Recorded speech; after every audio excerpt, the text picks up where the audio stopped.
get comfortable. Don't go breaking my heart. I couldn't. No, but they did break our hearts. It's not a good song. They did break us. How are you, my internet family, and welcome back for another video featuring my friend Sarah. Hello.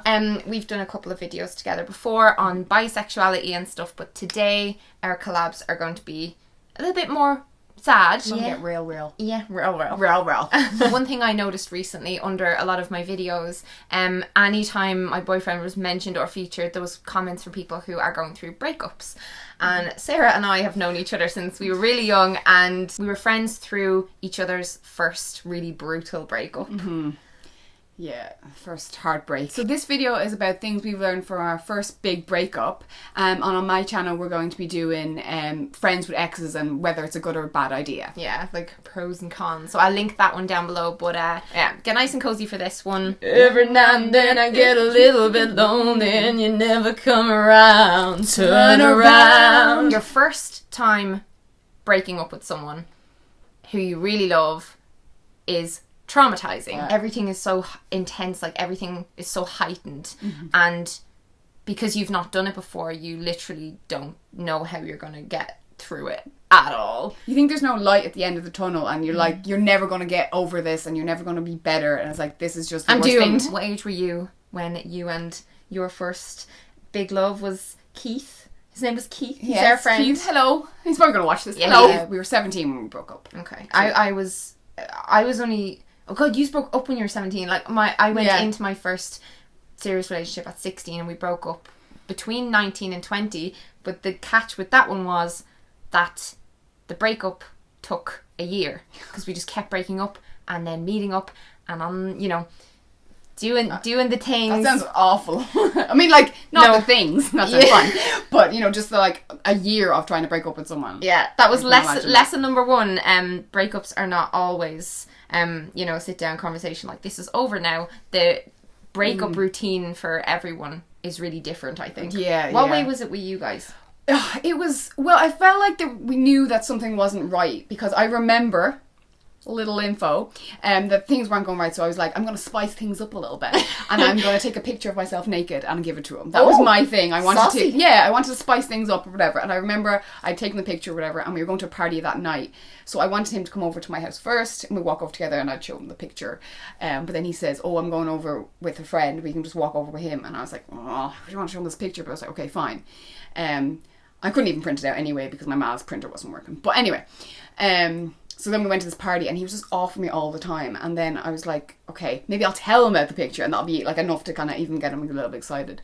And I told him and he was like, oh, okay. And I was like, what is going on? Yeah. And then as we were walking home, he was like telling me that we're breaking up. He didn't feel it anymore, and like I every time I walk past that bit, we stopped at a bit just before my house. There was a connecting road where I go that way and he goes that way to our separate houses, and every time I see that, I'm like, that's where we broke up. It still sticks to me. That's where we broke up. No. Yeah. I haven't got a single breakup memory because the whole thing was just a shit show. Like, it was horrible because we wanted to be together, but we would have periods where I would be running after him and he would be like running away from me, but then when I like started going away from him, he would be like coming back after me. Come back. Yeah, and it just went on like that for such a long time. The moment where you realise that it's actually done, we're not together anymore, everyone knows we're not together, we have to like announce this, or like I have to move on, like I have to accept that he's going to be with other girls now. All those things hit you like wave after wave after wave, and it's just... I'm even starting to get some of the feelings now, just thinking about it. Yeah. It's like, it's so bad. It teaches you what heartbreak is. It's actually a physical ache, isn't it? Yeah, oh my God, you can feel it in like your heart. You can almost hear it break. Yeah, that's why they call it that, because your whole chest is, and I know it's like to do with anxiety and all that kind of stuff, but it's a physical pain in your chest, and it's like an ache that doesn't go for such a long time. Yeah, so when you're that age, like they become like just such a big part of you, and it also kind of matures you a little bit. I feel like you think like, I'm in a sophisticated relationship, we're going to get married, and you just have this whole life built in your head, and babies and all that stuff, and you just get so wrapped up in it, and then when it ends, you're like, you just feel lost. Yeah. I think it happens in a lot of relationships, obviously, where your world overlaps with this other person's world. But I think especially in your first relationship, a lot of the time, a lot of people make their whole life about that other person. It's just it's a rookie mistake, but it's just something that most people kind of do at the start. And then they're gone, and you're left alone. It's your first time where you have to navigate that, like, how do I rebuild my whole bloody life? Do you know what I mean? But you do. It's after that first time you kind of figure out, like, how to do that. So things like you realize how important your friends are. Like, for future relationships, for me, what it did was teach me to, like, not neglect my friendships. Do you know what I mean? Because, like, it makes me really sad when I have friends and, you know, like, they get a new partner and stuff like that. And I know, like, a lot of my friends are probably watching this who've done this to me, but, like, and I've told them. But when they just have no time for you anymore and all they do is just wrap around their boyfriend, their girlfriend. Even, like, once a year they'll resurface from their, like, bliss or whatever. And, like, you know, I know it's hard when you're an adult and all to juggle relationships. But yeah, that's one thing that I feel like you learn is how important your friends are and how important it is to, like, have a life outside of your partner. But that's the thing for me. It's quite funny because me and my first boyfriend, we were in the same group of friends. Yes. So literally 2 days after we broke up, I was hanging out with him and our group of friends, and I had to pretend that I was happy, and then he had to pretend, like, I don't know, maybe he was happy, but he did it very well anyway. But I had to hang out, and so it was hard. Like, I think I did detach from him a little bit, because I had another group of friends in Scaries. I was huddled in a corner. We were in someone's house, and I was huddled behind a couch or something. Not behind the counter, not like hiding, but, like, I was beside a couch, and I remember just, like, wrapped up, and I was just trying to deal with it but also be okay. But then he was just, like, running around and being weird and, like, laughing and stuff, and I was like, how can he be okay? Like, it was quite tough in that way. But I did try and see other friends outside that group. That was our main group, but I had other wee groups as well. And when you first break up with someone, everyone, you know, like your friends and your family and stuff like that, because you do lean on them, they always say to you, just as, like, if you're going through a breakup, we'll say to you now that time will heal all wounds, and oh well, it obviously wasn't meant to be, and just, like, all those cliched phrases. But you do realise, like, they're all fucking right and they're all true. But it's the last thing you want to hear, and you think that they're wrong. Like, you're just saying that to make me feel better. Yeah, like, it is true, but but it's still not helpful. I don't think. No, I don't think so. It doesn't do, like, nothing anyone says is going to help. No. That's one thing. Like, I talked my breakup through to death. Like, I think all my friends literally hated me by the end of that relationship. Like, and I remember it hurt me so much. I remember logging into Facebook and I had a big long Facebook message from two of my closest friends. It was from one of them, but they'd both written it. They were both there, like, writing this fucking message. And I opened it up and it was so mean. Like, it wasn't, they weren't trying to be mean, but it was, like, kind of saying how, you know, implying that I was really selfish and that all I talked about was the situation with him, and that I would never take their advice and I'd never listen to them, and that they were kind of, like, basically wiping their hands of me. Oh my and God, these are, like, my best friends. Yeah, it was really difficult, but at the same time now I look back at that and I realise I was constantly talking about it. They'd give me advice to, like, stop talking to him, or, you know, give space between it and all this, that and the other. And I wasn't ever listening to it, and I just keep talking about it. And they were kind of fed up. But you do realise that, though. Like, nothing anyone says is going to make you make a decision. And you have to learn to trust your own instincts with a breakup. Because you have to know when to call time on it. It's really hard. Especially if you still love the person. Yeah, that's the tough thing. I still loved Paul. Like, I still loved my ex when we broke up. And I was still in love as well. Like, I didn't... It just wasn't working. Just sometimes, like, you've two people who, and you can be so mad about each other, and it just wasn't working. It just wouldn't fucking fit. So I was devastated, but I had to accept that, like, it was bad for me, you know, and that was just really, really hard. And I think it's something that no one can prepare you for. No, definitely not. And some people try to, and it's like you just. everyone takes it differently as well. Like some people take it so hard, some people can do it really well. It's all depending on the person. Like I do not deal with it well, I don't think. I definitely spent a whole day in bed and didn't eat. And, it's like in all the movies you see though. It is like, you know, you just you go into your little hole in your shell in your room and you just don't want to cry in, you don't want to get ready, you just don't. You almost go through situational depression. I think, like, you can. I know everyone doesn't, and all breakups are different, but a breakup when you're madly in love with someone and you really wanted it to work out and you wanted to get married and, you know, live life with this person and experience everything with them, and then it's torn apart, like, it's like grief, like, it's like someone died. No, it is. It was a life that you were planning to have that has died, basically. So you are losing that, and it's really, really tough. Especially, I think for me, it was also worse. I don't know what your situation was, but like mental health wise, I was not in a good place. So when he broke up with me, I was like, I'm never going to find love. Like, no one's ever going to be able to deal with this. He was the only person that would be able to deal with all of this. And now he's gone, and and you found love again. I did find love again. Hell yeah, Andy. You do think that you're never going to feel those feelings again, and it's not true. Like, you will. Like, you can. One thing that surprised me about my situation was how angry and bitter I became about the whole thing and toward him.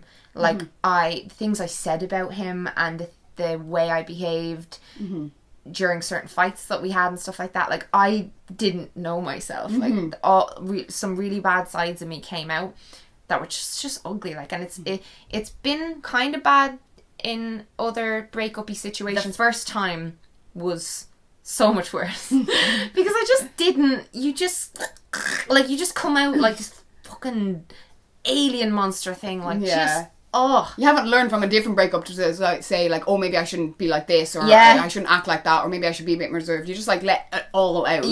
How do you feel on closure with like that first breakup? Did you and Keith ever have like a sit down conversation that gave you closure, or did you just gradually find closure within yourself?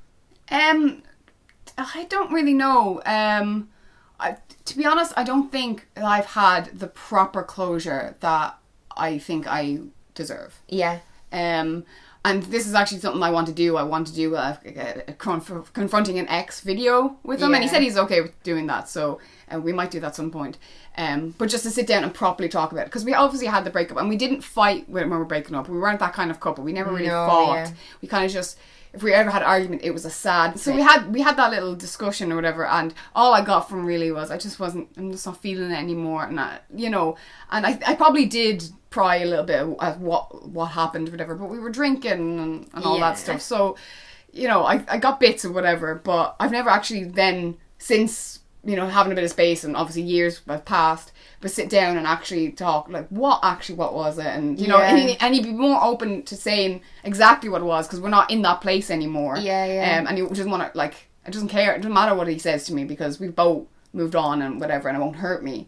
So it might be better to have closure now. But I think closure is very important, but it can be difficult. It can take a long time to have closure on a relationship. I had my closure with my first boyfriend only 2 years ago, I think, 2-3 years ago, because we kind of reconnected on social media and we were talking quite a bunch as friends and all that, and we don't really talk anymore. It just felt weird. It just got to a certain point where we were talking a lot, and then I was like, are we going backwards now? But yeah, we talked through the whole thing, and for us, we realised that it was an age thing, and we were both going through a lot of anxiety at the time, and we didn't know what the word anxiety was, never even like what it meant.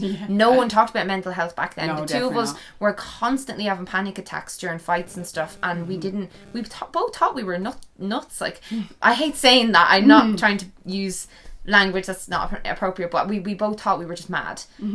We thought we were absolutely mad. It was really nice to kind of talk through all that and realise that he actually did care and how much it affected him at the time, because at the time I just thought he didn't give a crap. And I thought, like, I just felt so hurt and all that, and I wish that had happened years ago, because I kind of carried a lot of that then into my second long-term relationship, a lot of those issues, and they didn't get resolved until after my second long-term relationship, which is kind of sad. Yeah, like, I thought I would never get over this, especially being his friend and seeing him all the time. I was like, I'm never going to get over this. And I just never would find the person I'm supposed to be with, because I thought he was the person I was supposed to be with. That you'd end up. Yeah. I went through a while thinking we would just end up together still. Yeah. I kept on saying to my best friend, kept on saying, he's my Ross. Yeah. He's my Ross. After 10 years, we're going to get back together, and it's going to be like none of that 10 years, like nothing that passed between us.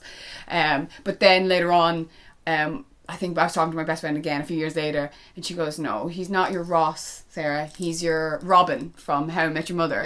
He is not a person I was never supposed to be with. It was just like my first love, and things I've learned a lot from him. And he was important. Like, he was an important chapter. I like to think of relationships like chapters. Yeah. And not think of it as a waste of time, or think of it as or regret it, or think it shouldn't have happened, never think or that. wish that hadn't happened. It's so important. It's just a part of your journey, because I do know a lot of people, and they just literally curse their exes to hell. Like, they hate them so much, and I know, like, you know, it's valid if you have feelings depending on what they did and stuff. My relationship was really toxic. Like, I'm actually right now, I'm so glad that he did break up with me, even though it was the worst feeling at the time. I'm so glad, because I've had so many experiences that I've just really cherished. Even all the heartbreak, even all the good stuff. Like, I love all, since we broke up, I've loved all the experiences of dating and stuff. Yeah. And I'm just so glad that he did, even though at the time I was like heartbroken. I begged him not to break up with me. Yeah. Begged him. I was like, I'll change, I'll do anything. Oh, imagine your life now being completely different, and like not having any of your experiences. Yeah. And that's why I'm so grateful for that, even though it was horrible at the time. But I look back at it now, I was like, that was the best thing for us. Yeah. And it was really, really good. So thanks for that, Keith. Oh, jeez. Thanks for breaking me heart. We were in his house recently, and he had just gone through a breakup, and he turned to me and he says, Jesus, this is my first time getting heartbroken. It's awful. And I was like, yeah, it is. It really is. Thanks for that. Yeah, that was just a bit of a chat about breakups. Please leave your breakup stories, or if you feel comfy, whatever, if you feel comfy, down in a comment. If not, just leave a little green heart to let us know that you enjoyed the video. And we're gonna continue on with the X train over on my train. Sarah's channel. My train. You said on train. your train. This is me saying goodbye and then also hello on her channel. Oh, I'm kind of know what I'm doing. Rare. It's a raining man, but it's not, because they dumped us. Why did you dump us?